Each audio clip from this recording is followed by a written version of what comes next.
has now declared that on a 170-mile strip of land across 3 different states, active duty U.S. soldiers now have the authority to arrest and search people. Active duty U.S. troops doing that on U.S. soil. Liza Goitein and Joseph Nunn at the Brennan Center for Justice tonight are calling this a slippery slope, saying, quote, if soldiers are allowed to take on domestic policing roles at the border, it may become easier to justify uses of the military in the U.S. interior in the future. Our nation's founders warned against the dangers of an army turned inward, which can all too easily be turned into an instrument of tyranny. Joining us now is Liza Goitein. She's Senior Director of the Brennan Center's Liberty and National Security Program. Ms. Goitein, thank you so much for being here. I appreciate it. My pleasure. Thank you. Is there anything about this order that authorizes U.S. soldiers to arrest and search people or use crowd control techniques only against non-U.S. citizens, or could these authorities also be used against U.S. citizens? No, not at all. These authorities can be used against anyone who trespasses on this new military installation. And that installation does span 170 miles of the New Mexico border.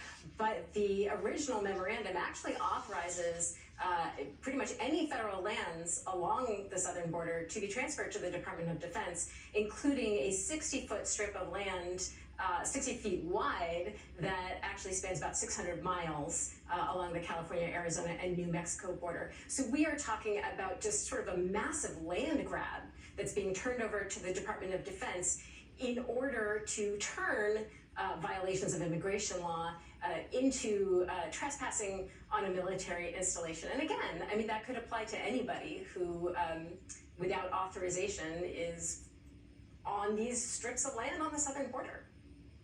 Yeah, I mean, I happen to think that the territorial boundaries of the United States extend all the way to the border, not just near them. And so the idea that U.S. soldiers are operating on U.S. soil with policing powers, to me, feels like every red flag in the world is kind of going off for me. I mean, we do have U.S. soldiers deployed to the border sort of all the time, acting in a support role to Customs and Border Protection. But this is a qualitatively different legal authority, right? Absolutely, absolutely. I mean, what is happening here is an attempt to evade the laws passed by Congress and to usurp congressional authority, starting with the Posse Comitatus Act. And that law, as you mentioned, normally prohibits federal armed forces from engaging in these core law enforcement activities, things like arrests and searches and detentions. Now, courts have held that the military can provide indirect logistical support to law enforcement.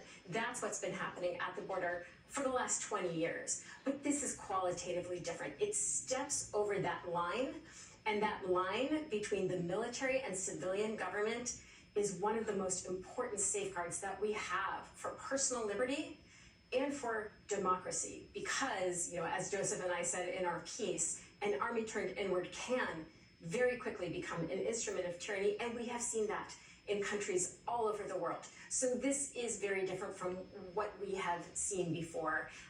And it is an attempt to get around the Posse Comitatus Act, which ordinarily requires Congress to authorize these types of activities anywhere in the country.